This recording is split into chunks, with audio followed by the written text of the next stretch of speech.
भीम स्मृती धम्म पदयात्रेचे धुळ्यात नगरसेविका वंदनाताई भामरे यांच्या निवासस्थानी उत्साहपूर्ण वातावरणात स्वागत। महामानव भारतरत्न डॉक्टर बाबासाहेब आंबेडकर यांच्या पावन स्मृती प्रित्यर्थ दरवर्षी आयोजित करण्यात येणाऱ्या भीम स्मृती धम्म पदयात्रेचे धुळे शहरात आगमन होताच प्रभाग क्रमांक 7च्या नगरसेविका वंदनाताई भामरे यांच्या वतीने या ठिकाणी त्यांच्या निवासस्थानी 30 जुलै 2026 रोजी उत्साहपूर्ण वातावरणात भव्य स्वागत करण्यात आले। जळगाव येथून निघालेल्या भीम स्मृती धम्म पदयात्रेचे धम्म उपासक आणि भीम अनुयायी यांचे पुष्पवृष्टी करत जल्लोषात स्वागत करण्यात आले। संपूर्ण परिसरात जय भीमच्या घोषणा वातावरणात भारावून गेले। यावेळी महामानव डॉक्टर बाबासाहेब आंबेडकर, भगवान गौतम बुद्ध यांचे प्रतिमा पूजन करून दीप प्रज्वलन करून या ठिकाणी उपस्थितांनी सामूहिक बुद्धवंदना घेत डॉक्टर बाबासाहेब आंबेडकर यांच्या समता, बंधुता आणि सामाजिक न्यायाच्या विचारांचा जागर केला।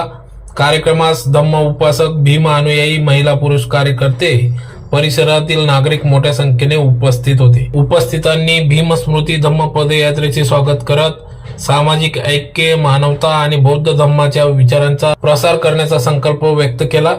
तर दरवर्षी 31 जुलै रोजी डॉक्टर बाबासाहेब आंबेडकर यांच्या स्मृतींना अभिवादन करण्यासाठी आयोजित करण्यात येणाऱ्या या भीम स्मृती धम्म पद यात्रेमुळे समाजात समता, बंधुता आणि प्रबोधनाचा संदेश अधिक प्रभावीपणे पोहोचत असल्याची भावना यावेळी उपस्थितांनी व्यक्त केली।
बाबासाहेबांचा खूप मोठा इतिहास आहे।